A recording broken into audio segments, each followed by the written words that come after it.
Welcome, Hulkamaniacs. Welcome to episode 64. I think it might just be with me. Adam's just thrown his headset down in disgust. I mean, the hypocrisy of the man. Always be good to your family and your friends. I mean, come on. Why do you say the hypocrisy? I mean, the wives. I mean, I suppose he kept his boy out of jail. Yeah, he seems to have stabbed Beefcake in the back about 20 times, according to Beefcake, but they always reunite. Do you blame him after this pay-per-view? Brother Brutus. I blame him for everything after this pay-per-view. They should have renamed it like Bolea Championship Wrestling. As soon as he's... In fact, I'm surprised he didn't mandate that as part of his contract, because he seems to have had control over everything else. Anyway, sorry to trigger you so early, Adam. All right. That was Dave Sullivan's music. Did you? I assume you know that. I mean, was I listen? Did they play that? Like, was a lot of that played? No, they played it without the Hulk rapping bit. Right. Okay. Yeah. Okay. Yeah. Yeah. But Hogan did release that on a CD, that song. Thanks, Hogan. So there you go. Welcome to episode 64 of the Hulkamania podcast, or the Middle-Aged Outlaws podcast. This week we will be discussing Halloween Hulkamania Havoc 1994 and 1994's film The Crow. I believe Adam might be more up for one portion of the podcast over the other, but we'll see. We shall see. How are you, Adam? I'm all right, thanks. I've got over, like, you know, when you have a bit of a holiday from work, you get like this lull when you go back, and it's absolutely horrendous. And, yeah, so this is the second week back, so yeah, I'm over it. Yeah. Are you? Oh, good. Now you're in a looking forward to the next one. Now it's like the time off never happened. So yeah, it's yeah. How about you? How are you doing? Wonderful, thanks. Pretty wonderful. Thank Nice. you. I'm excited to talk about The Crow, so shall we? Let's. Okay, I know you were looking forward to that one. I'll give a synopsis on El Crow, and we can chat about it. So The Crow is a 1994 American superhero film based on the comic book series of the same name by James O'Barr. The film tells the story of Eric Draven, a musician who is brutally murdered along with his fiancée on the night before their wedding. 1 year later, Draven is resurrected by a mystical crow and seeks vengeance against the gang of criminals responsible for his death. It is directed by Alex Proyas and stars Brandon Lee, Ernie Hudson, Michael Wincott, Byling. Yeah. How did you enjoy The Crow? Which one was Michael Wincott Byling? Because that's a great name. No, Michael Wincott is a person and Byling is a person. Oh, right. Okay. But Michael Wincott was top dollar. Yes, that guy was awesome. I really enjoyed this. Like, I'd seen it. I didn't remember it very clear. I remembered the rough story, but I didn't remember any of the detail in the film. I remember having the soundtrack on CD and loving it and playing it a lot. And it's kind of got this like cult following, although I think the last thing we talked about as having a cult following was Brain Dead. It's not like that. Oh dear. It has a real proper cult. It's deserving of its cult following, this film. Absolutely. I'm not massively into like superhero films. They're not really my genre. And I think you can see this one kind of is. But it's sort of before the big boom came for that kind of film. And you can see a lot of where certain other films took inspiration, I think, from things like this. Maybe a little bit like ahead of its time. But yeah, really enjoyed it. Thought it was great. I agree. That's what I was thinking when I was watching it. Was this almost probably released at the wrong time? Maybe a couple of years later or something like that. But it's achieved its cult status, obviously, because of the tragic circumstances around Brandon Lee and him dying during the filming. But that's almost overshadowed how good the film is, probably. Yeah. It's so good. The soundtrack's great. Like you said, you've got Rage Against the Machine and Nine Inch Nails. It's just really good. I love a revenge. I like the theme of revenge. And he's got, like the highest stakes possible available for revenge. He's got a bunch of sort of nameless villains to work his way through. It just makes for a good film. Yeah.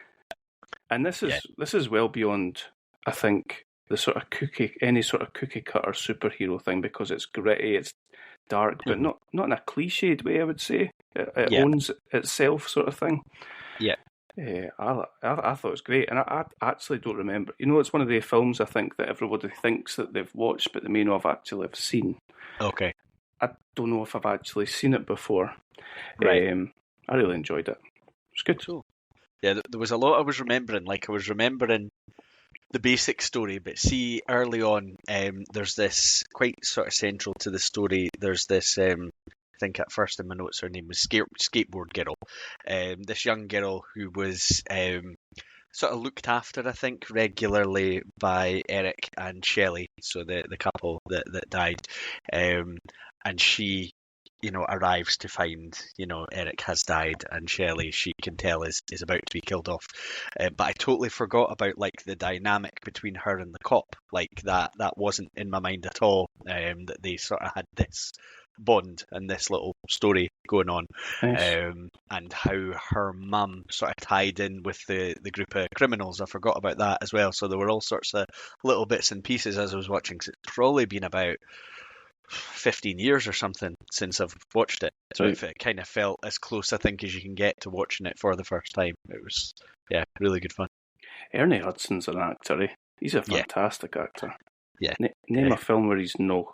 He pops up in a lot of good films. He does. He's in the It TV series thing, isn't he? Yes. Yeah. He's a great actor. Yeah. I've got some little bits and pieces of trivia, but this must be Jeff Hardy's favourite film. Oh yeah, absolutely. I think Eric Draven or Brandon Lee has a better swanton bomb than Jeff Hardy. Yeah. And you can see, actually, even thinking back, some of the face paint styles I think were pretty close as well. I don't think he ever went, because obviously Sting went full The Crow character at a point. I don't think Jeff Hardy ever quite went there, but you can see it in quite a lot of stuff he's done. And also, we messaged a little bit as we were talking about how the character you could then see bits and pieces of the Heath Ledger Joker that I think he's taken inspiration from for that character quite a lot of years later, which was not something I expected to see. Again, I've probably seen The Dark Knight about 3 or 4 times since I've seen The Crow. And you can definitely see little bits and pieces beyond the face paint, just this sort of dark, somber environment that the film's casting's very similar to a lot of Batman movies that we've got. Have you seen any of the sequels? No. I had one on a list that I thought about watching, and then I just thought, is that just going to ruin it all? So I didn't. Nice. Have you? Nah. I was reading bits and pieces, because do you know what I'm like? I'm a bit of a gimp, and I like to dig deeper into some of these things. I was reading and watching a YouTube video about a sequel that Rob Zombie had pitched. It was called The Crow 2037, something like that. And this was before he even did, what was his first film? House of a Thousand Corpses.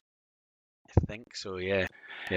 Before he even did that, and it had no Eric Draven. It actually had no link to The Crow at all. He built this post-apocalyptic world where people were battling robots and all this sort of stuff, and then just sort of slapped The Crow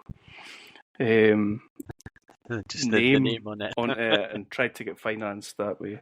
It sounded god awful. And they've tried to remake this recently, I believe, as in the last 20 years. I believe they've tried to remake it multiple times.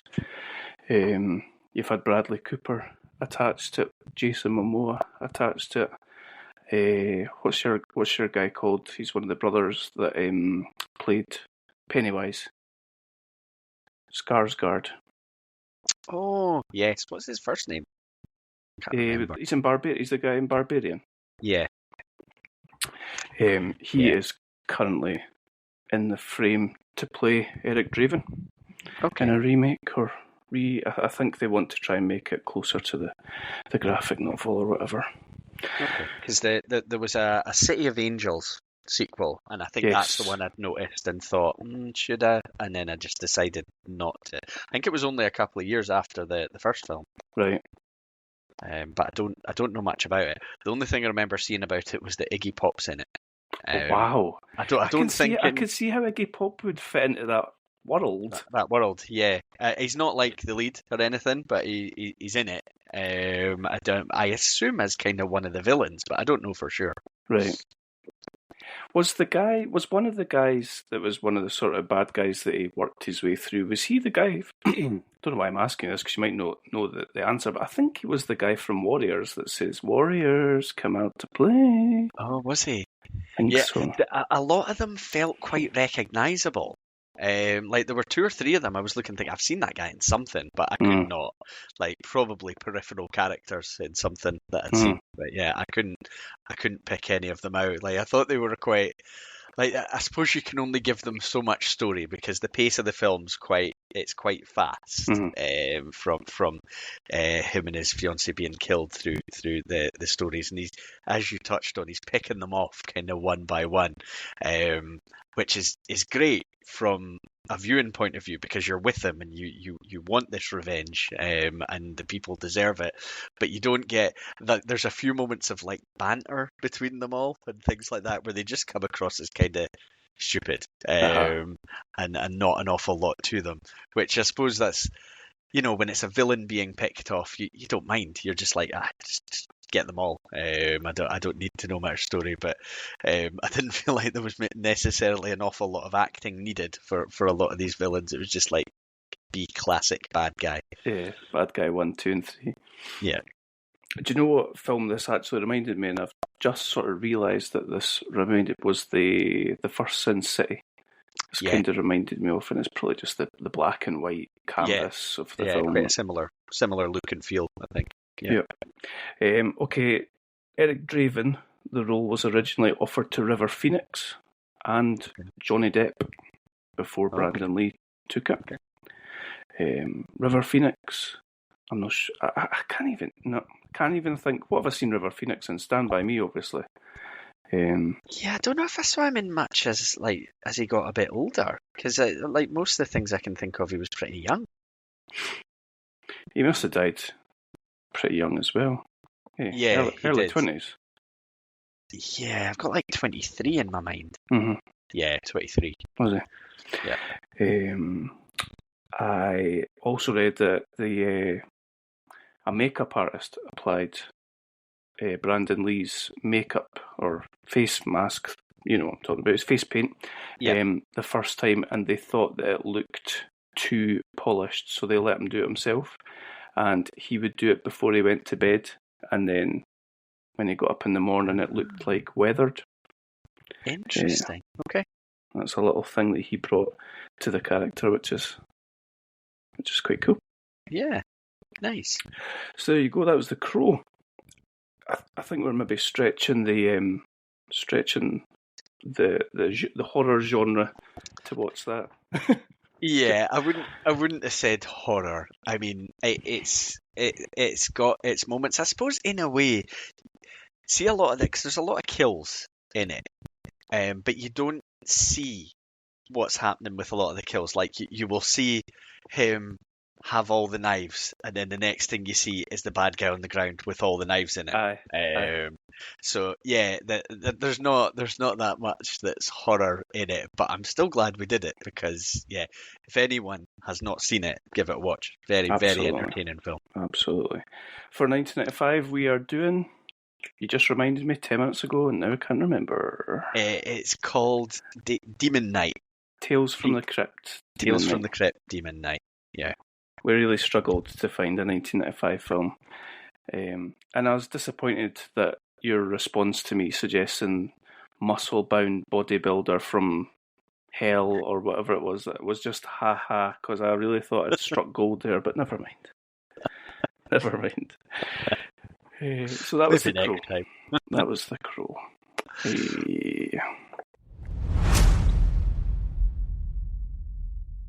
Okay, Hulkamaniacs, it's time. Terry's takeover of WCW has begun. We're in 1994. Creative control is all the rage in the Balea household. It's WCW Halloween Havoc 1994. We're coming live from the Joe Louis Arena in Detroit, Michigan. Schiavone, Mean Gene, and Bobby Heenan. What should we say? Like the WWF older guys to WCW has clearly begun that transition.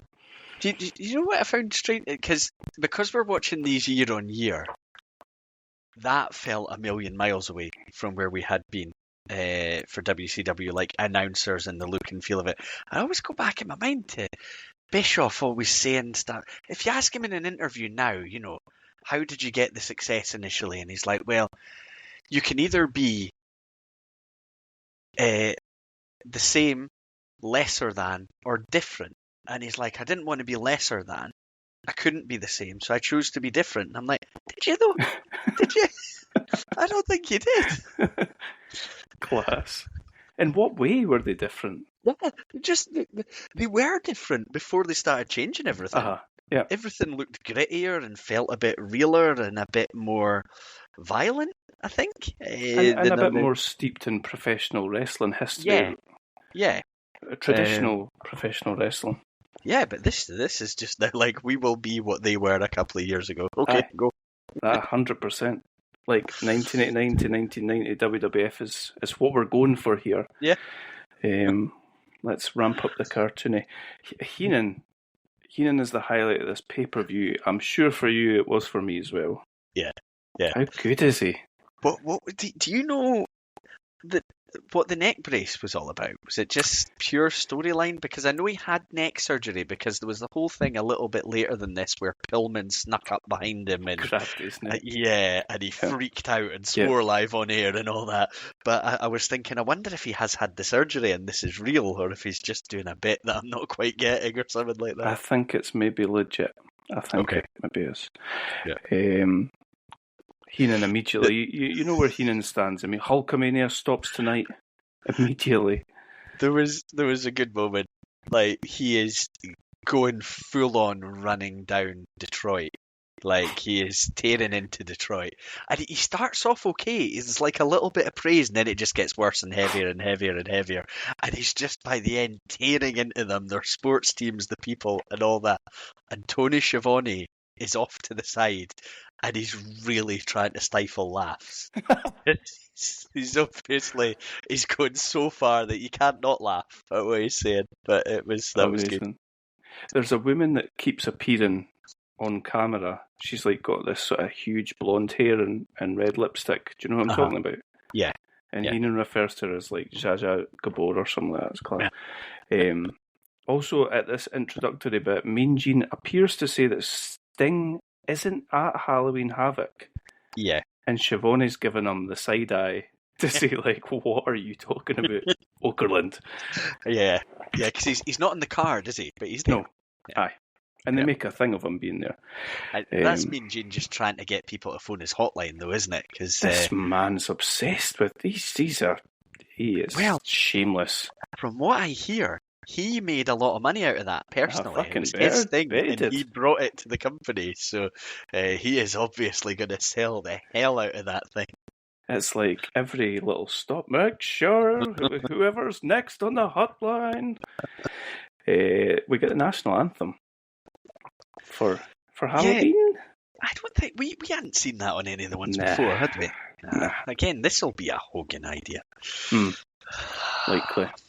Talking of Hogan ideas, let's go to match number 1. We got the Honky Tonk Man versus Johnny B. Bad. Little Richard versus Elvis for the World Television Championship. Kicking us off. And do you know what? I thought it was all right. You did not think it was all right. Like, I couldn't get past. I had done everything I could. Through all these Havocs, I've tried not to look at the card. And I remember at the end of the last show, had we gone off? Had we stopped recording by the point? Were we still can't on? Remember. We definitely looked at it anyway. You started laughing, and then you were looking at it because I mentioned something about Hogan bringing all his pals in or something like that, and you started laughing a lot. So we went through the card, and it just made me dread watching the pay-per-view. And I was like thinking, what is Honky Tonk Man going to be here? Because he was never a great wrestler. He was entertaining, he'd do his thing, they'd get crowd heat and all that. People wanted to see him get beat up and get beat. And I was like, right, so he's like average wrestler, occasionally funny heel. And then I just I felt like I was just sitting for ages waiting for Johnny B. Bad to try and get a punch, connect a punch. And I'm like, all right, okay. I couldn't get into it. Oh, did you enjoy Johnny B. Bad shooting his load into the crowd at the start? Yeah, that was quite something. Confetti, of course, his load of confetti. Yeah. There's a brilliant thing that Heenan says during this match. I think they're doing like a test of strength or something like that a few times. And every time Johnny B. Bad seems to get on top, Honky Tonk Man rolls out the ring onto the floor just to regroup. And Schiavone's all over him for it, doing the whole face commentator thing. Oh, he's a coward and all that. And Heenan starts talking about it. Nobody complains when a quarterback scrambles out of the pocket and throws the ball away because there's not an opportunity to make a pass. I was like, I've never ever heard anybody equate that to that. It's absolute genius. It is. And when you from a Heenan point of view, you are giving the heel the legitimate reason for what he's doing, which is great.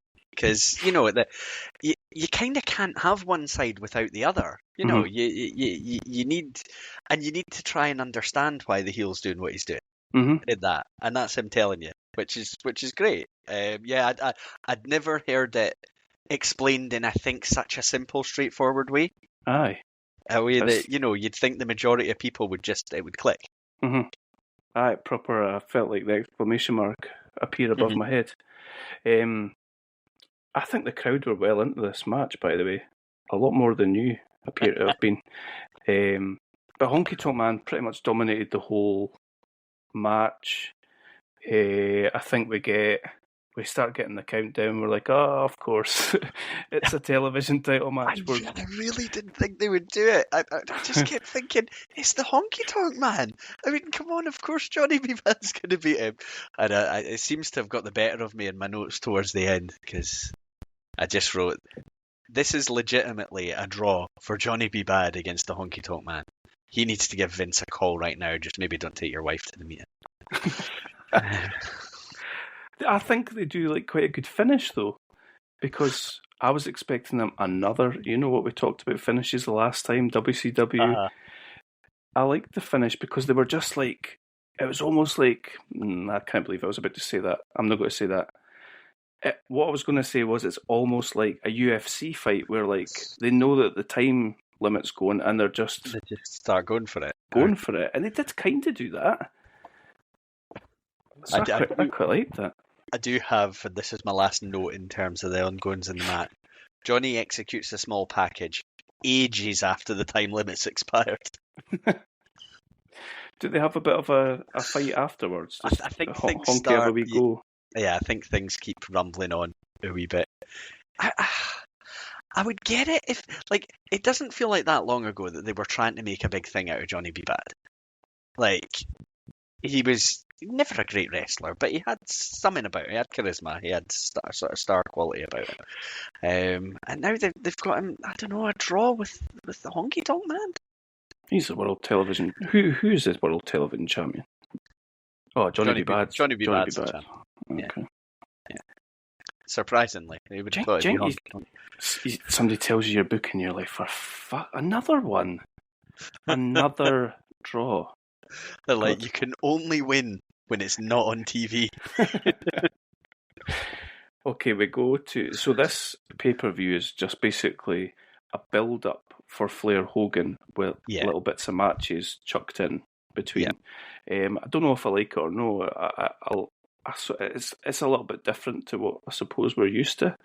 I think I get it because of the sort of size of the participants involved. And it's a career match. Yeah, in theory, yeah. Well, yes, indeed. Yeah. So I was trying to think when Hogan would have debuted. Was it this year? Was it like... Yeah, just a few months prior. And I think Hogan beat Flair for the title in his first pay-per-view. I think. The Bash. Yeah, I think. So this, I assume, rematch from that, basically, but the stakes are higher. So I do get building it as you go. I think we talked once before about the fact that we discovered JR was very good at building the main event while still putting a focus on the match that was actually going on in front of him, which is where I think this probably doesn't hit as well, in that it's like, this is happening, but who cares? We've got the biggie coming up later on. And to his credit, Schiavone does try that. I just don't think he's in the same league, unfortunately, as JR. So we get, so we're, like I say, we're getting little bits and pieces of the build-up. So at this point, they're showing us video of Hogan being attacked in advance of the Clash of Champions by the Black Scorpion, by a man in a black mask with a pipe. Hey, WCW, try a different angle apart from a masked man.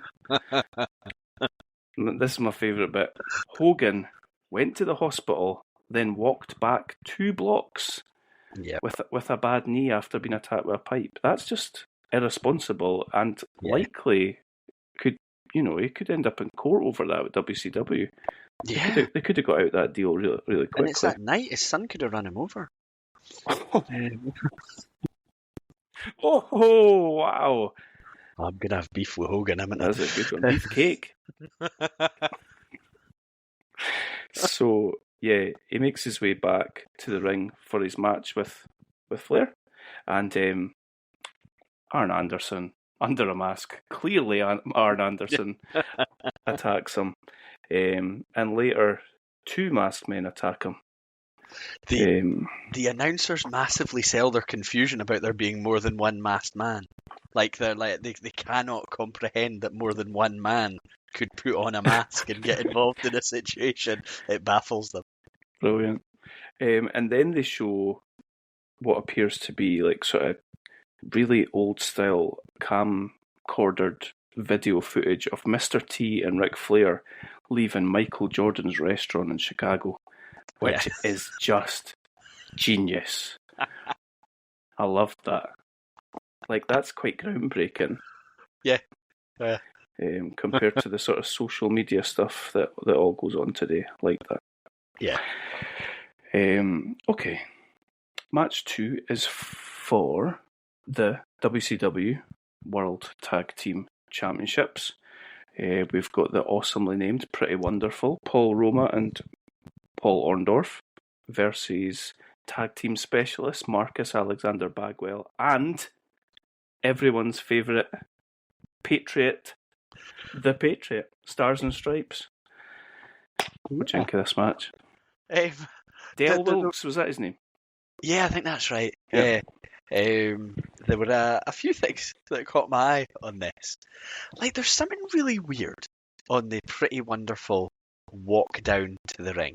Oh. Where you've got Paul Orndorff, Mr. Wonderful.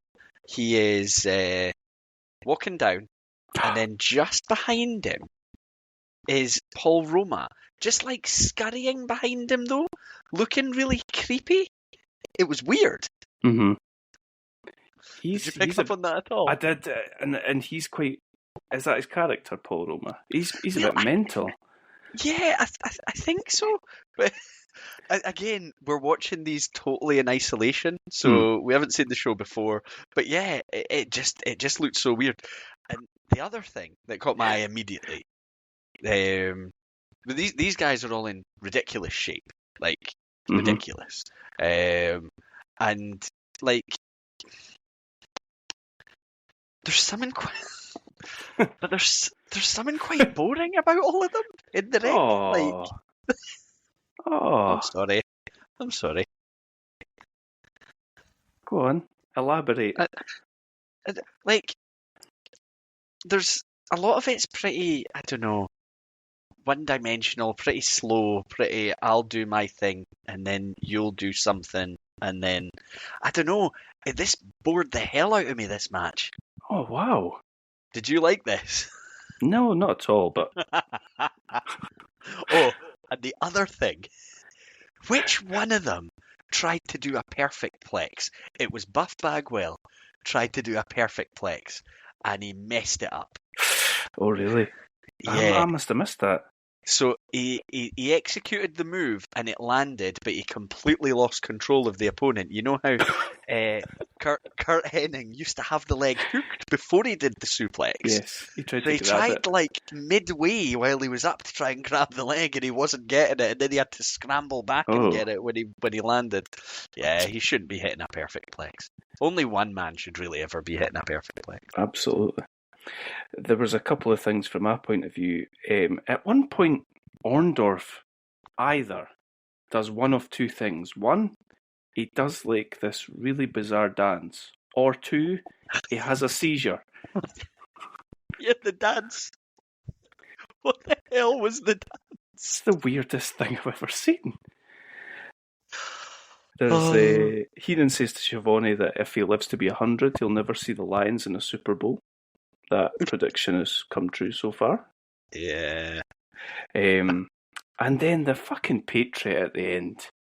If I was Bagwell, I'd have turned heel on him right there, smashed him up with a chair after the match. What was he doing?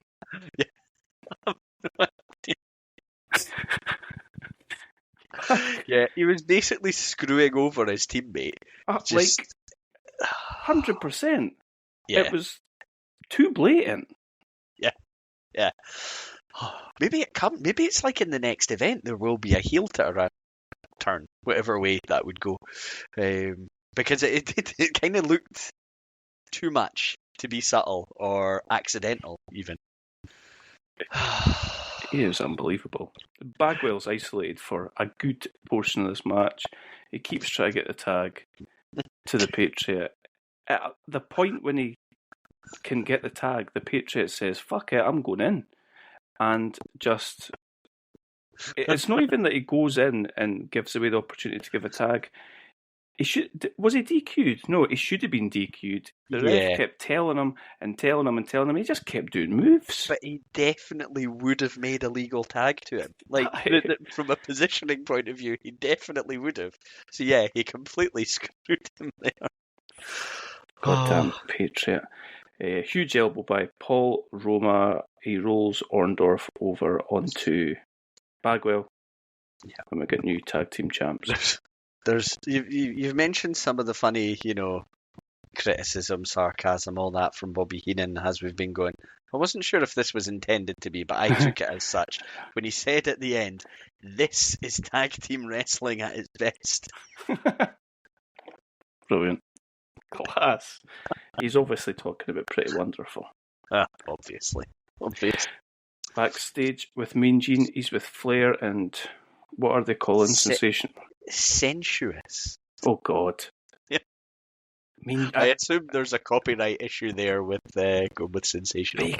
But Mean Gene looking her up and down, saying sensuous Sherry. Nah. Uh-huh. Stop it, you creepy wee bastard. We got a great promo from Flair, not wildly over the top, just right. I think I liked it. I thought it was intense, but in a good way. Sometimes he's barely coherent when he goes too far. But when he's talking about the fact he is going to retire him, he is going to end Hulkamania, he is doing it in a very believable Ric Flair way, which I liked. I thought it landed really well, actually, that promo.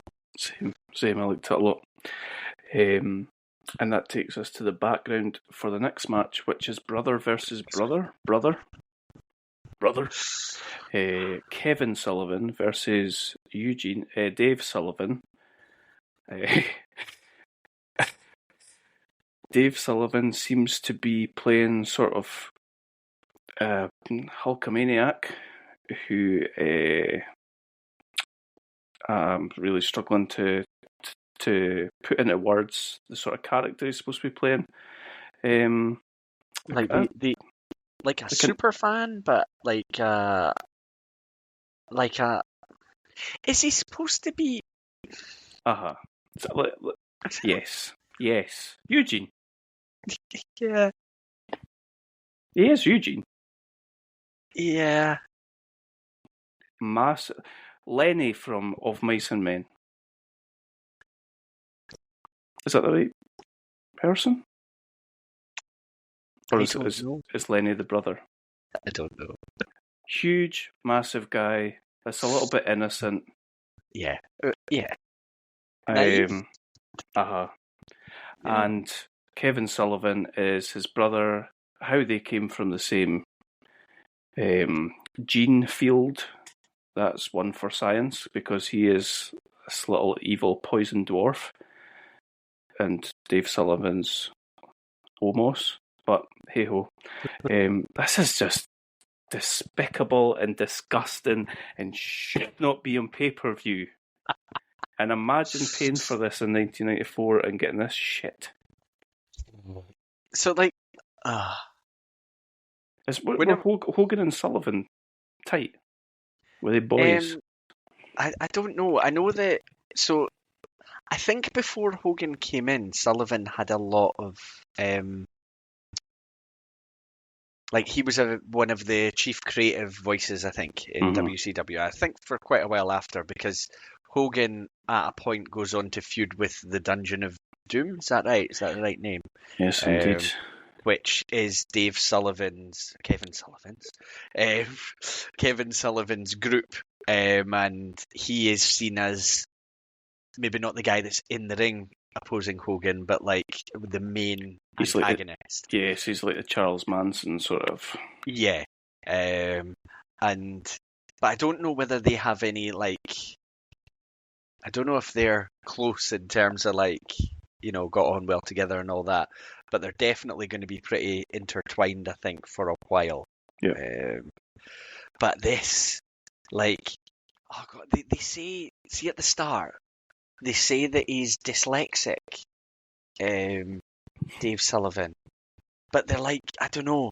I felt like they were using it as an explanation for a lot of the things that were going on here, and I was thinking, this dyslexia has hit him pretty hard compared to. Yeah.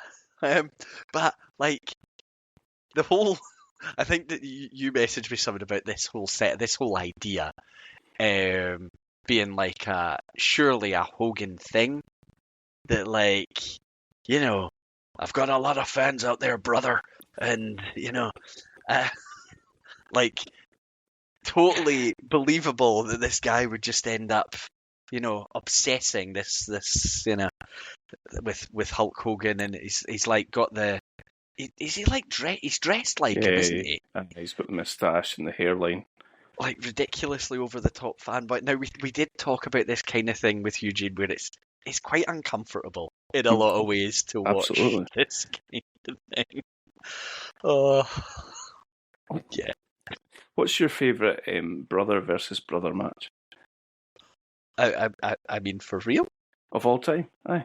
Bret and Owen, Mania 10. Mania 10. Has to be it. Yeah. I can't think of a better one. Edge v Christian.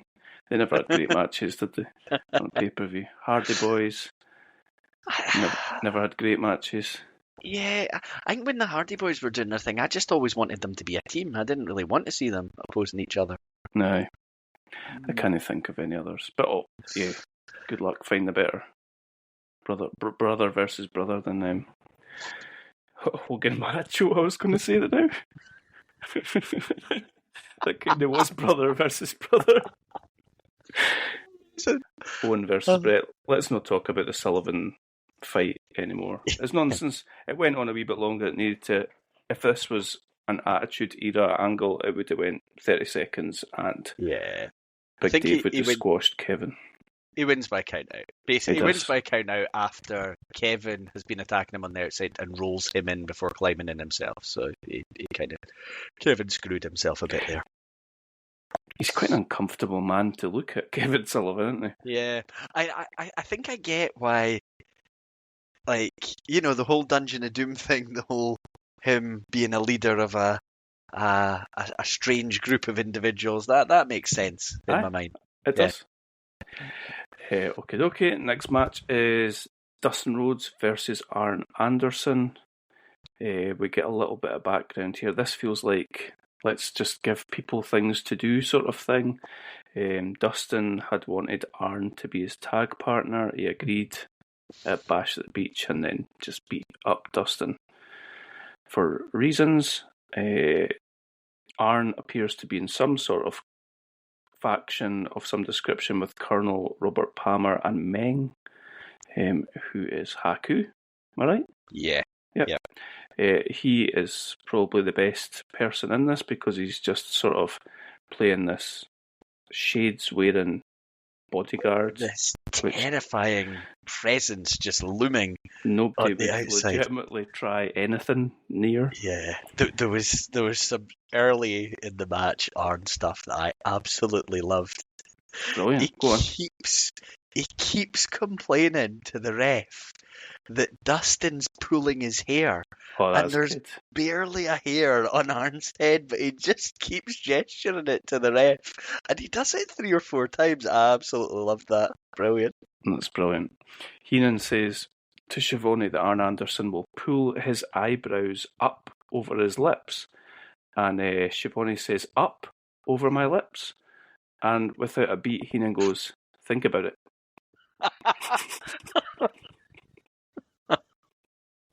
Amazing. It's really good. There's not much going on in this match, really. We love Arn. Dustin at this point, I just find quite annoying. Yeah. I think a text just saying this G-Shucks, cowboy, country boy character's just... It feels like it's gone on way too long. Like several years of this. Find something different. Find a character with some layers somewhere. He's just stayed in the same place the whole time. For how many years now? About 4 years. Maybe not 4, 3. Who wins this match? You. Dustin won. There's a bit of so Arn keeps remonstrating with the ref. Arn has a move on, but he's using the ropes or a hold or something like that. And the ref kicks him off, and Arn's raging with the ref and confronting him about that. And Dustin, I think he rolls him up. Yes, he does. The pin. And then straight after, Arn hits Dustin with a massive clothesline. And then a DDT, I think. And then the Colonel and Meng are in the ring as well. There's a good bit where you get the officials come and run out to try and break it up, and the Mengs just stand staring at them, and they just stand back. I don't want a piece of that at all. I feel like it's added something in recently since podcasts became a thing. Basically, every single person has said on their podcast that he was a legit, terrifyingly tough guy, and it always makes me think every time I see him since looking back, I'm like, yeah, you just wouldn't fuck with that guy. Definitely not. Brilliant. Okay, we're backstage with Mean Gene. He's with Hogan and the Big Brother. Oh yeah, the Big Brother. Is that what he's referred to as here? I think so. My notes say Beefcake, but yeah. I assume Beefcake was a a box of gimmicks and his WWF trademark. Did you notice that Hogan sounds really wheezy when he's talking? Didn't pick up on that. He's like saying something and going. Oh, okay. Yeah, I didn't really notice weird. it. It's at this point that I don't think I took in, like, I got that Flair was with Mr. T, and I get the whole Mr. T Hogan affiliation. Mm-hmm. I didn't realise he was the fucking guest referee. Did you? Yeah, I think I maybe picked up on it in the Flair interview. I think someone said or asked, which made me think, oh yeah, he's going to be the ref.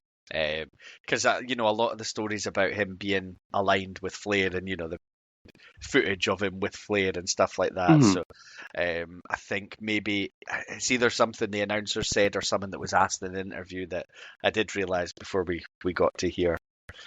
And because they're sort of challenging Hogan on can he trust Mr. T. Yep. And he talks something about how Mr. T still trains, says his prayers, and eats his vitamins, so he trusts him. All right.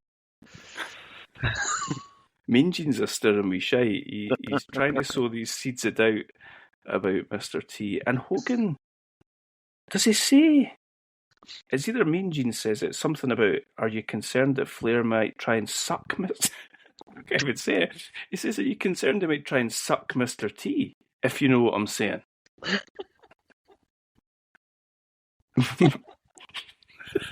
I don't have that in my notes.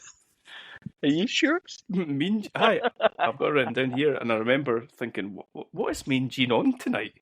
He's already said Sting's no here, and now this. I also noticed that Hogan, zero mention of David Sullivan for Hogan. Yeah, don't care about him. Self-centered prick. Ah, dear. Okay. Next match is for the US heavyweight title. We get some video footage of Hacksaw. They've stacked the deck against Austin. It looks like they've had Hacksaw come out as a surprise. Yeah, I think he was supposed to face Steamboat. Yep. And then Steamboat wasn't fit to wrestle or something, and they sprung Hacksaw on him as a last-minute title defense. On like WCW Saturday Night or something like that. Yeah. And of course, he wins the title of Austin. Tell us your Hogan Austin theory. Oh, what was I talking about? Oh, yeah. So, Hogan, I think, has come into WCW and seen this. We've been able to see it as we've looked back that Austin is a star and he's going places. He has everything. I think that you need to be a top star, and I think Hogan's been like, no, not now that I'm here. I'm gonna shut this down. He's going nowhere. He's going to job out to some of the older guys. And yeah, I think I also said that the like if he could see the size of star he would become, it probably in real life drove Hogan nuts the moment Austin became as big as he did, because it was someone that was put in the same conversation as he was. So I think he maybe saw it and was just trying to stifle it right off the bat. And also I think I said something about the fact that when he saw Austin, the fact Austin's he's losing a bit of hair. It's starting to go. You can see it, and then he's just gone and shaved it, and that must have driven Hogan absolutely insane. Must have been like, you hold on to every single hair, brother. You put on a bandana. That's why you say your prayers. And your vitamins. Take your vitamins. I like that theory. Yeah. And I think you're probably not far off. Even when Austin's music hits, like he gets a proper reaction, proper crowd reaction. Huge. Yeah. What do you think of them? He's just absolutely. What do you think of the match? We weren't looking forward to seeing Duggan versus, especially after how good Austin's been like these last few pay-per-views. Yeah, I think I just always enjoy watching a bit of Austin. I think he's doing his best, but I couldn't get past the fact that they've taken one of the best young talents that they've got here. I don't think he's hit, or maybe just about to hit 30 here. A young guy, years ahead of him in the business. And they've taken his belt off him in a squash. Okay, you can say it was last minute with the Duggan replacement, taking his belt off, giving it to Duggan, and then on the pay-per-view, he has to have a match with Duggan, and he does some. He's got good facial reactions to things that go on. I think he's always had that. He's at this stage in his career, he's definitely good at selling. There's something. I assume it was planned, but there's something Austin does when Duggan goes for a move, where he just stands out the way of it, like he just steps back like a foot or something like that, and Duggan misses and hits the mat, and it kind of made Duggan look like an absolute idiot. I assume it was planned. There's some of the stuff Austin does looks okay. Duggan was never a good wrestler. He was a brawler. He was, about the gimmick and the ho. Yeah, I didn't I think I can't decide if I didn't enjoy it because of what was happening, or if it's a Hacksaw Jim Duggan match. We get little snippets of Austin isolating the knee and working on the knee, and he does that well. Yeah. And he's bumping around for Duggan as well. Mm-hmm. Duggan, eventually for the finish, Duggan goes for his 3-point stance. He misses, and Austin launches him over the top and gets DQ'd, and that's it. Yeah. I think, does Austin then go for the belt and starts trying to beat him up, but is thwarted by Duggan. Yeah, I think Duggan starts swinging his 2x4 at him. He does. Yeah. He's very close to hitting him. Yeah, it was. I think Austin dives over the ropes, dives over the top ropes, and I was thinking, God, poor guy won't be doing that again in a few years' time. Oh man, this is Austin's last WCW pay-per-view. Oh, was it? Mm-hmm. I do wonder. I know because he went to WCW for a bit, and I've got memories of it. He couldn't wrestle. He had an injury. ECW. ECW. Yep. He couldn't wrestle, but Heyman knew him. They'd obviously been in the Dangerous Alliance together. Wanted to give him a platform, so basically just had him do a little segment on their TV. Basically every show. Yep. And there was definitely one where he was running down Hogan. Yeah. I do wonder. I suppose if you're in that role, he's been US champ, he's been TV champ, you must be thinking, what's next? And then you just see a glass ceiling put right above you. It must make you think, well, that's just not going to happen for me here now. But was he fired? He was fired, wasn't he? I think so. Was he fired when injured or something like that? That was always the story, I think. Yeah. By Bischoff, obviously. Yeah, it's Bischoff's on the show here. Yeah. And then Bischoff says, when's this, 1997 or something like that, 98? Bischoff says Steve Austin would be a mid-card player in WCW or something like that. Yeah.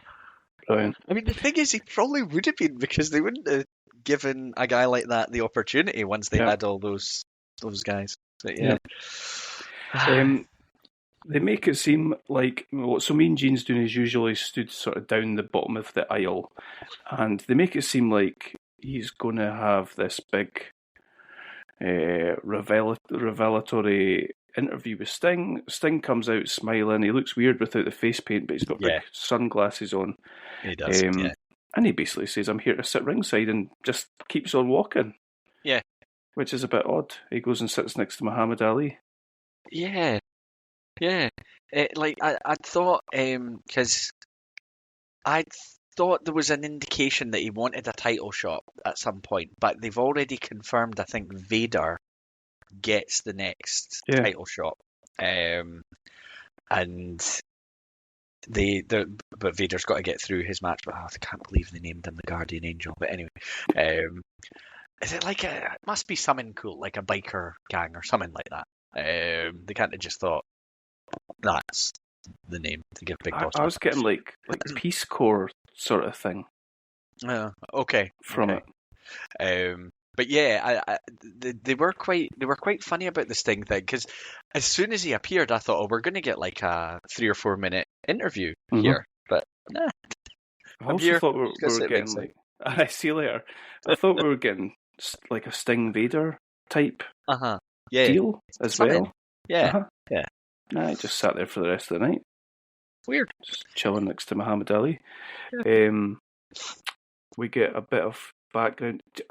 We get a bit of background to Vader and the Guardian Angel, which is Boss Man.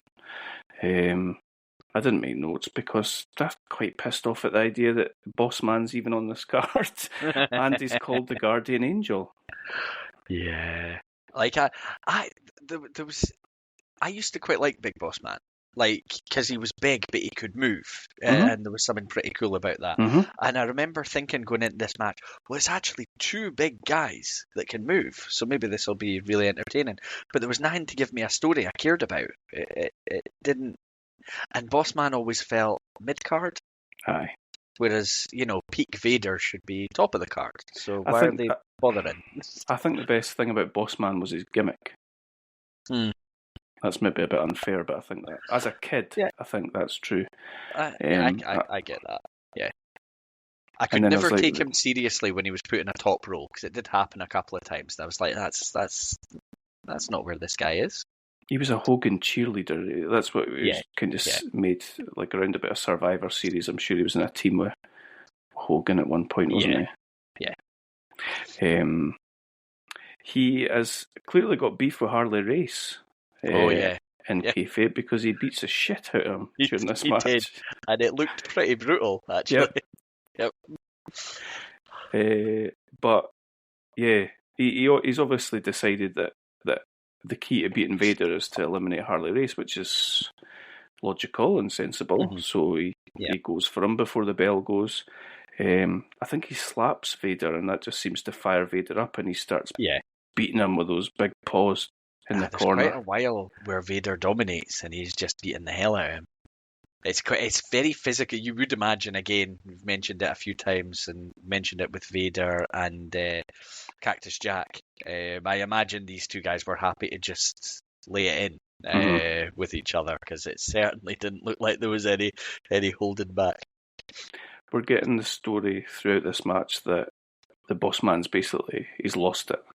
He's lost the plot. He really wants to beat Vader, or he wants retribution against Vader. And Heenan's saying, look at the eyes. Whenever he looks like he's going mad. There's a time where I legit thought Vader might have knocked Boss Man out. He gives him a jab with one of the big paws, and he hits the mat like boof. Yeah. Boss Man ends up hitting a power slam off the second rope, which is impressive. Yeah. Then he hits a headbutt that's a bit more like the classic Flair bump. Yeah. Yeah, just kind of falling off. Yeah. Toppled off the ropes. Vader bomb.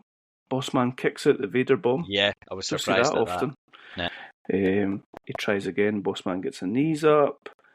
Boss Man hits a sidewalk slam, but Harley Race is there to help out. What happens next? Boss Man suplex. Oh, Boss Man, that's exactly what happens. Boss Man suplexes Harley Race into the ring, and Vader hits a splash as Boss Man hits the just deck. As he's landed. Yeah, relatively cool finish, to be fair. I did, there were a few decent moves as well through the match. I just didn't care enough. I think that was the issue with it. It felt pretty thrown together, and we'll just find something for Vader to do before he's the number one contender. But you would have thought if they were doing that, they would maybe play up the Hogan and Boss Man dynamic. Yeah. But it didn't seem like there was any of that in the storyline. But yeah, I like I said before, I like this Vader. This is still the Vader that is the absolute badass, terrifying. You could imagine beating absolutely anyone that you would put in a ring, and so that's the Vader I like. Amazing. Same. Him and Harley Race, we've said it before. Awesome combination. Yeah, it works. Okay, I fast forwarded the next bit, which was Mean Gene with Thomas Hearns, the boxer. Yeah. I had zero interest in what Thomas Hearns had to say. Did you watch it? He is a terrible talker. Like it was almost like one word answers, as Mean Gene was like, asking these quite lengthy questions, and also the crowd just didn't seem to care. Like there was no reaction to anything he was saying. It fell really, really flat, that segment. What do you think this is? Was he from Detroit or something like that? Is I it think just so, something as yeah. simple as that? I looked it up and I was thinking, he must be, otherwise why would he be there? And then I thought, why is he not getting a reaction? It's like, I don't know. I suppose it's he's nicknamed the Motor City Cobra. So yeah, Right, okay, wow. but yeah, it just fell really, really flat. Yeah, I mean, maybe check to see if the guy is a talker beforehand. Just. And it's not even like he had a fight. Well, I can't even tell because I didn't watch it, but it didn't seem like he had a fight to promote or anything like that. Didn't feel like they were pushing anything. These days they would have, if they have somebody like that, it's like, oh, and you're fighting such and such on wherever.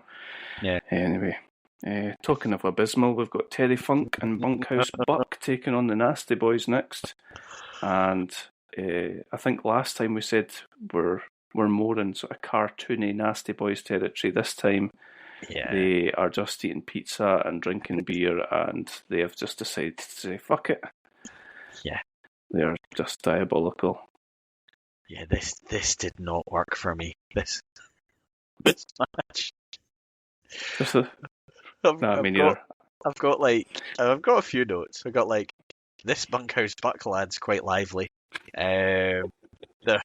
They're all just brawling, and I remember like there was like a tribute thing, a Terry Funk tribute I was reading, and about the fact that he'd been this amazing wrestler, but then there's a point in his career where it's all just about the brawling and then the hardcore stuff, and I think this is very much him to start. He's heading in that turned direction the corner. now. Because all he's doing is brawling, really. He starts a fight with Bunkhouse Buck at one point, doesn't he? It does, and he also smacks the hell out of himself with a chair. Yeah, he does that right in front of Muhammad Ali. Yeah. Muhammad Ali's looking at him like he's got two heads. And Sting's like got this massive smile on his face. Yeah. And like, they've got the same sort of thing with Meng there on the outside, just looking menacing, but not. I don't think he actually gets physically involved until he gets up on the apron at a point. But his presence is there, and they're kind of obviously carrying that through with this group that used the guy to be scared of. There's something about Bunkhouse Buck and a loaded glove, but the ref gets to it. Meng up on the apron, winds up a big swing at, I think it's Sags, as Funk holds him up. Sags squirms out, and Meng hits the KO punch on Funk, and then Knobs pile drives Funk onto a pumpkin. It's pretty well executed, to be fair. Yeah. At least he lands with his bum on the pumpkin and not Funk's head. Yeah. Ray Phoenix sitting taking notes. Oh. Schiavone comes out with one of the biggest oxymorons you've ever heard in wrestling history. Brian Knobs is described as a fresh man. No. Never been fresh in his life, the man. Nasty Boys got the win. Who cares? Yeah. Hogan. That's who cares. Okay, another sort of thing that falls flat is Eric Bischoff looking all shiny, presenting Muhammad Ali with a plaque and a cheque for his charity. Yep. Good way of getting Easy on the pay-per-view. That's how I felt about it. Is he in charge here? I think he's executive vice president or something like that. Okay, so he's basically running this show. So maybe just wanted to get himself on screen for a wee bit. I assume that's why Muhammad Ali's there. They've said, you come sit in the front row and we'll give a check to your charity. Yeah, I think so. I think I've heard though. I think he and Bischoff have had quite a good relationship. Did you ever hear about the show that was done in North Korea? Yes. Yeah, and I think that was kind of put together between Bischoff and Muhammad Ali's people, liaising with Inoki to get that done. So I think there was maybe it started here though. Maybe the sort of good relations between them started here. And that must be how everyone got. That's how everybody got involved with Dennis Rodman. Surely, must be through the whole. I'm just joking. Through the whole North Korea thing. Never mind. Yeah, that's where they met him. That's where he was good pals. He was good pals, wasn't he? I forget with Bischoff? No, with with Kim Jong Un. Yeah. Yeah. And Hogan. He's a strange guy, Rodman. He absolutely is. He's himself. Yeah, he's an original. Okay, Adam, here we go. There's a moment in the build where Heenan and Schiavone are like making their prediction, like their pick about who is going to win this main event, this huge event. And Schiavone's talking about Hogan. He's going with Hogan. He's going with, he's the man. He's done it all and all that. And Heenan seems genuinely furious that he's predicting Hogan to win. Like he comes across as so passionate on Ric Flair's side. It's brilliant. Class. Heenan's amazing. You gotta love him. Yeah. We've got a steel cage, career versus career, world heavyweight title match with a guest referee. Just do one of those things. Just one. Do you know Flair and Hogan have a career versus career match in 1999, uncensored as well? Brilliant. Yeah. Anyway, I was wondering how long, a spoiler, Ric Flair will lose this match. So, I'm just curious about how long he's actually gone. It's like 4 months or something. Is it? Okay. And I think if my information is correct, he signs a contract extension on the day of the pay-per-view. Okay. Why does it need to be career versus career? I don't know. Because it's Hogan, and he needs to get Flair out of the way. Probably. Yeah, maybe. I mean, I think I did wonder, because this isn't the first match. So, there was always the thing about the original thought, I think, for WrestleMania 8, would it have been? Was that it'd be Hogan v Flair. They had them both in the company. They had the belt on Flair after he won it at the Rumble. They would go Hogan Flair. But then apparently they did the match in some house shows and it wasn't getting the reaction they expected. So they did a pivot. They went to Savage, Flair, and Hogan Sid. Was that Mania? Yeah.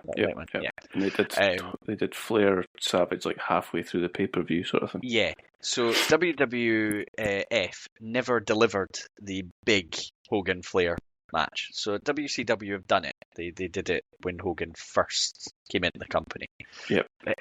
Are they thinking we need to add? I don't think you need to add that many stakes to a Hogan v Flair rematch. Look at the names that are on your poster. It's Hogan and Flair. No, of course you don't. No. And this is the third time that they've wrestled now. Right. Bash at the Beach, Clash of Champions. Okay. Have a blow off by all means. Yeah. No issues with that. Why don't they spin the wheel, make the deal? Have a coal miner's glove match. Miner's glove. Did you notice? See when the cage is being lowered. See nowadays, or like even 20 years ago, it was really smooth. It just came down quite slow and steady. It comes down in a really haphazard way here. It's like jerking at each side and just a bit of it shooting down then stopping. I was convinced like a cameraman or something like that was going to get squashed here. Oh man, I didn't notice that at all. That's brilliant.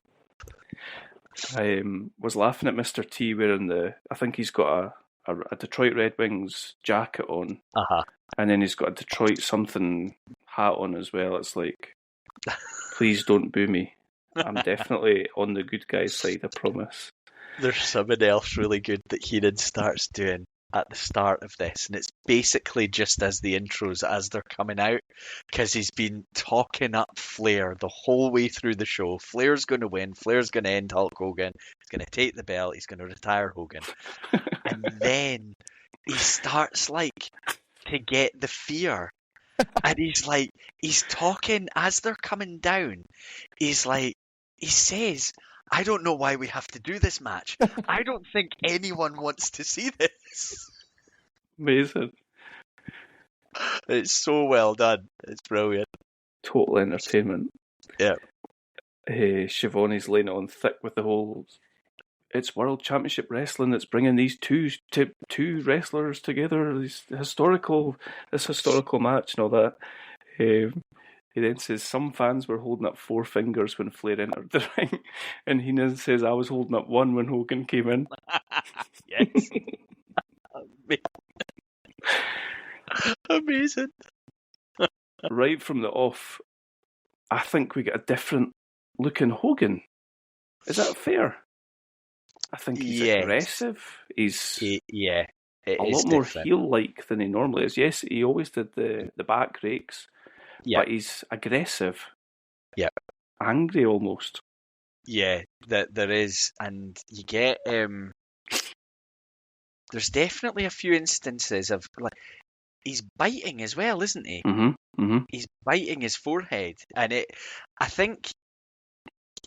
Yeah, I'm not a Hogan guy, but to play devil's advocate, I think if you're up in the stakes, which they've obviously tried to do to a ridiculous degree in this match, I think you do then accept somebody doing absolutely everything it would take to get the win.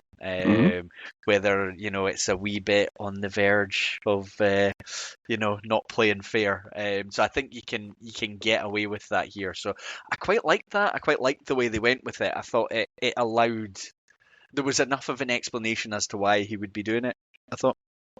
Yeah, I agree. There's not an explanation for how involved Mr. T is getting in the match, though. This guy. It's a cage match, so I think he should only be there for a sub or a 3 count. Yeah. Surely anything else goes. Yeah. He's involved in everything. He's given it full Hebner on steroids. Uh-huh. Calm yourself down. I'm a bit worried I was paying more attention to Heenan than I was in what was actually visually, because I've got quite a few notes and for a lot of them it says Heenan is, or Heenan says. Says quite early on, he sounds really emotional and he shouts, there's a man's career on the line here. And he starts talking about, I think Shivani starts it and then he jumps in about 19 years since the plane crash where Flair broke his back and came back and won the world title and all that. And I was thinking, is Flair supposed to be full-blown heel here? Because they're giving him a lot. And I think there's even points in the match where Heenan pushes Shivani to acknowledge something Flair's done. And Shivani's like, look, I'm not disputing that. Ric Flair's a legend. He's amazing and all that. And it did make me wonder, is he supposed to be full-blown heel here? I think he's supposed to be. But I think we're in a situation where you're still getting Flair cheered and Hogan booed. And the whole sort of shtick of Hogan is not being fully accepted, especially by sort of areas where they're going, where are traditionally WCW, historically WCW areas. It seems like I've definitely read that and listened to podcasts where they've talked about that, where they've been doing these matches in different territories, and Hogan's getting booed. Yeah, Flair's their guy. Flair's been there so long. Yeah, you can understand it. There's a really awkward spot where I'm just probably being pretty juvenile, but Hogan and Flair are like at the top of the cage, and Flair's sort of bent double over it, and obviously in podcasts you can't see what I'm doing, but he's banging Flair's head back round towards his midriff over and over and over again, and that does not look good. Yeah. You know what I'm talking about? Yeah, I get that. Yep. Yeah, there's a lot goes on in this match, isn't there? There is Flair. It settles down sort of for a little bit, and we get the usual sort of Flair going for the knee. I'm on board with that. That's all good. Hogan mounts a comeback, but takes out Mr. T, and then it breaks down pretty much from there. Yeah. Sherry tries to get in the cage. Yeah. For some reason, Sting decides that's when he's going to get involved and climbs up the other side of the cage and takes Sherry down. Yeah. The Masked Man gets in and he gets involved. He's fucking leather Sting and Jimmy Hart with a pipe. Yep. Which is good stuff. Sherry comes off the top of the cage like Savage in his prime. Unbelievable. Yep. She tries to hit Hogan, but it doesn't seem to do very much. It was at this point I was a bit concerned that the Masked Man didn't seem as mobile as Sherry. Yeah. He didn't seem to be able to get into the cage. Yep. It turned out he was sort of just holding the pipe for Flair to nail Hogan's head on it, but like from a physics point of view, that doesn't work. Mm-hmm. No. That wouldn't have worked. Hogan, Flair. So Flair's on top. He's beating up Hogan, and he's trying to pin him, but he's also beating up Mr. T. Yeah. But he's the person that could make the count. Yeah. So he's obviously a knock on the head. Yeah, that was a bit messy. That. Eventually, Hogan ends up no-selling Flair's offense. He beats up Sherry. He beats up Flair. Just jump in. I think I'm all over the place here, but no, I think you're pretty much like. There's definitely a point where Sherry handcuffs Mr. T to the ropes. Yeah, which I thought was also quite a questionable thing to do, given he has to be the guy that ends this match. I got really I felt like this could have all been done a lot quicker. Like there was so much nonsense going on for what felt like quite a long time. Yep. Eventually, like I say, Hogan ends up no-selling what's all going on in classic Hogan fashion. It doesn't Hulk up and all that, to be fair to him, I don't think. He just kind of no-sells. Mm-hmm. He hits the big boot, hits the leg drop, and Mr. T miraculously wakes up and hits and counts the 3. And then more stuff happens. Yeah. The Masked Man attacks Hogan. Attacks Hogan. But Hulk beats him down. He takes the mask off. Who is it, Adam? It's Beefcake. Heenan's speculating that it's Arn Anderson. And I think I kind of wanted it to be. I did not know what was going to happen here. I knew Hogan would win the match. I knew this would be one of Flair's many, many retirements. But I didn't know where they were going with the whole Masked Man thing. That came as a bit of a surprise, but I'm not going to say a pleasant one. You'll be shocked to hear that the WCW booking committee had no idea where they were going with it either. He pulls it off. It's the brother or Brother Bruti or whoever. Becomes quickly clear that he's aligned with the. I'm saying it's the Dungeon of Doom. I guess it's the start of the Dungeon of Doom. Yeah, I think so. Yeah. Out comes John Tenta or whatever the hell he's called in WCW with the Poison Dwarf. What did they call him? Was it Shark or something like that? He definitely was called Shark something at some point. He had a big shark on his leotard thing.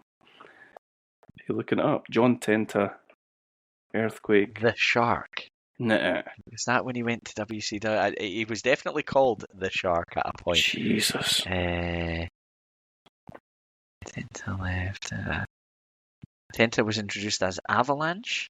Oh right, okay, God. Yes.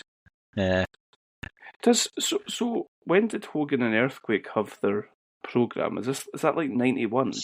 Or is that even? Yeah, I think it was maybe 91 at latest. Aye.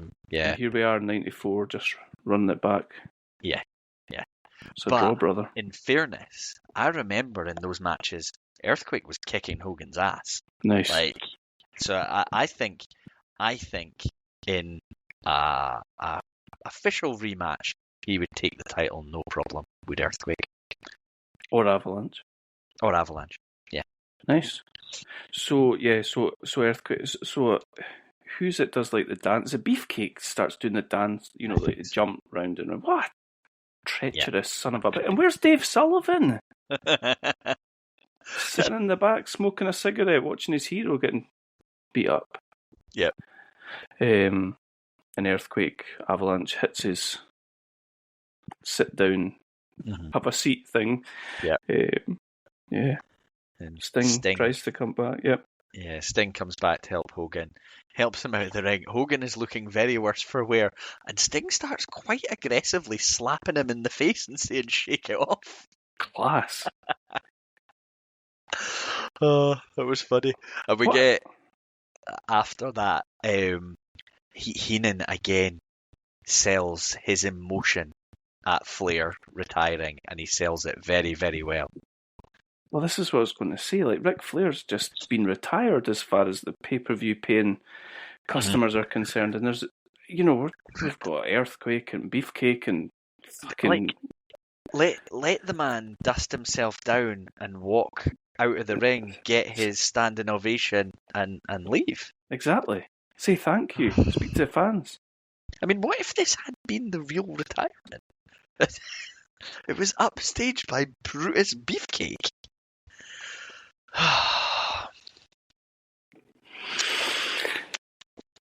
What a shift.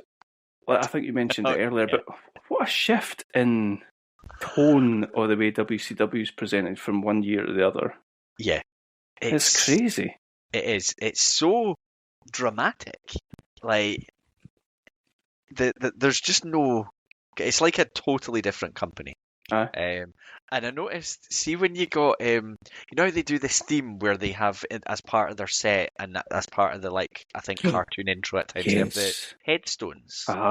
Did you notice one of them said Crockett? Crockett, aye. Yeah, and a really prominent one. It was one that you saw constantly, and I thought, is that not a bit much? This is this company that so many of these fans loved, and you're just, I don't know, pissing on its gravestone. Well, quite literally, it seemed very heavy-handed. I was like, oof. Yeah. It's a bit much. Bischoff straight in charge and Bischoff's clearly legacy. thinking, Hogan's my guy. Nothing that ever happened before matters. We've got Hogan. We're going to go head-to-head with WWF. We're going to win. This is my plan. Mm-hmm. Worked for a wee while. Yeah. I suppose, I've just had a thought, in 1994, WWF was all about new generation. Mm-hmm.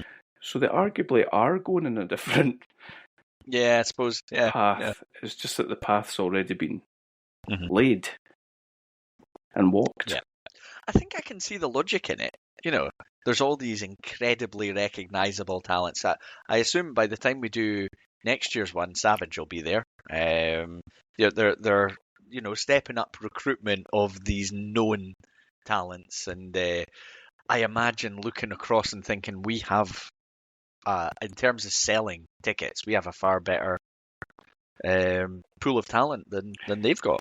Yeah, I think for the point of view of sticking those guys' faces on a video and people buying them, they're probably kids are going to want to see Hulk Hogan than they are going to see whatever Adam Bomb or whatever. Yeah, I mean, would Brett have been the main guy, 94? I think so. Obviously a ridiculously good worker, but probably not known worldwide in the same way as a Hogan's going to be. Oh no, what did your face just do? Now, oh no. Now I know that we said that we weren't going to look at the next card, but then I did this last time. We started looking at it, and the thing is, I didn't want to look at it for like positive reasons in the past, thinking, I want a pleasant surprise. But maybe if there's something terrible, I just want to know before time. I'll go through card then. Okay. So so I sent you this in advance. I sent you that the cage match overall rating with 77 votes. The overall rating of the card was 2.91. Yeah. Out of 10. It's not good. So it's good to go in with expectations sometimes. So I take it there's a tournament of some description. because there's a few people wrestling a few different times. Bischoff's on commentary. We're back in Joe Louis Arena in Detroit. It must have been a good bit for them. Yep. Okay, here we go. WCW World Television Title match: Diamond Dallas Page. Yeah. With Diamond Doll and Max Muscle. Who on earth is Max Muscle? Okay. Yep. Versus Johnny B. Bad. Oh, okay. Singles match: Randy Savage versus, for fuck's sake, Randy Savage versus Zodiac. Oh no, that's a beefcake name, isn't it? Did you know that? Yeah. I didn't know that. Jesus wet. Okay. Please tell me that is. Please tell me that's like an actual Zodiac killer gimmick. I guess we'll see. With a mask on. This is a Zodiac speaking. That would be pretty. Singles match: Road Warrior Hulk versus Kurosawa. Not a name I don't think I'm familiar. I feel like I've heard the name, but I don't know who it is. Not me neither. Okay. Sabu. Sabu? With the Sheik versus Mr. JL. For some reason, I'm very surprised to hear you say Sabu. Yeah. Wonder why it's Sabu. I'm interested to see 1995 Sabu. Mr. Lex JL. Luger. Yeah, Mr. JL, also known as Avenger, Dynamic Lynn, Gorgada Cross. Oh, Jerry Lynn. All right, okay. So Sabu versus Jerry Lynn, okay. which sounds relatively decent. Yeah. Lex Luger versus Meng. Okay. I might not hate... it depends. Okay. With the Taskmaster. Ric Flair and Sting versus the Four Horsemen. Ric Flair? That's just confusing. Yeah, okay. The Four Horsemen being Arn and Pillman. Okay. Randy Savage versus Lex Luger. Okay. And, oh my God, they can't just have a title fight. WCW World Heavyweight title. Title can change hands via disqualification match. Hulk Hogan versus The Giant. Okay. That's Dungeon of Doom versus Hogan, basically. There were some, maybe too early. I was thinking to myself, Jericho, Benoit, Guerrero, when these guys must come in, it's going to happen soon. I was thinking 97, maybe. Okay. Maybe 96. Maybe a bit of a wait. Okay. Because I'm sure Jericho wrestled in Smoky Mountain, and that was probably running round about this time, would it? Smoky Mountain, like 92 to 97 or something like that. Yeah, that's probably about right. Yeah. Okay. I actually thought 1995. I thought this might be the start of roundabout when WCW started. Like when we were watching it in '98, ratings wise they were winning and they were doing well, but it was actually like the beginning of the end.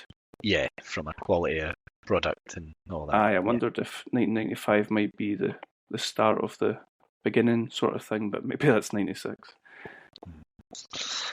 Okay. I'll look forward to Sabu versus Jerry Lynn. Yeah, that'll be fun. That's a sentence I've never said before. Fit, but hopefully in a really good way. Okay. There's not much else there to get excited about, unfortunately. I always like seeing Randy Savage. I can always enjoy it. I mean, against Beefcake and then against Luger. Luger sounds alright. Yeah, I can get something out of watching Randy Savage, I'm sure. Class. Yeah. Pre-NWO. Do you think did he come in? I don't know. Did he come in? He must have come in a face, eh?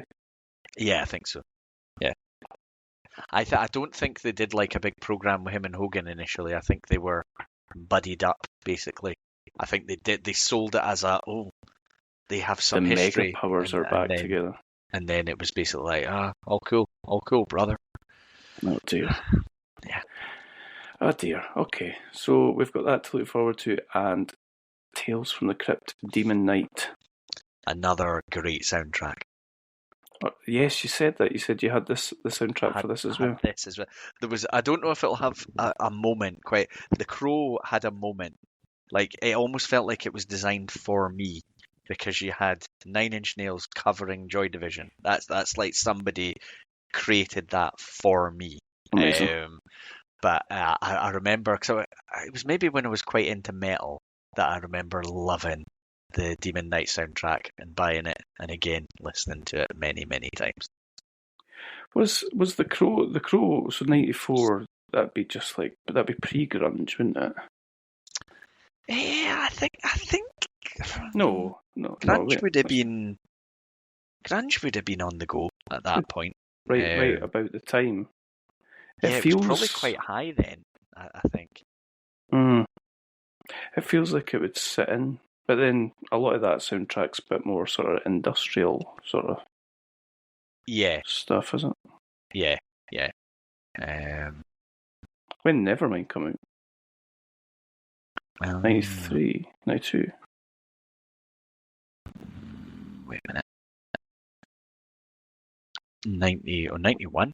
Nevermind. 91, oh really? Oh, right, Yep. So we're way past. Yeah, I think we're past. Yeah. Oh well. Cool. Right. 2 weeks' time, we shall be all about the Zodiac and Tales from the Crypt.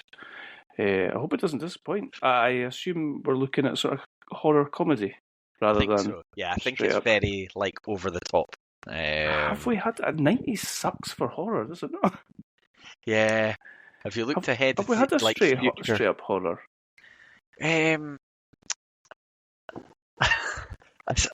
Maybe not. Misery's more thriller. Misery's more thriller. What is The People Under the Stairs? I don't know how to categorise The People Under the Stairs. But I don't think it's horror, really. I don't think we've had a standout, this is a horror film. No, we've not. We'll get it. 96 will be Scream, probably. We might not necessarily do Scream, though. Do you know that we probably are about to hit Scream, aren't we? I did watch them. See, not when the newest one came out, but when the fifth one came out a few years ago, 3 years ago, I watched them all before watching the new one.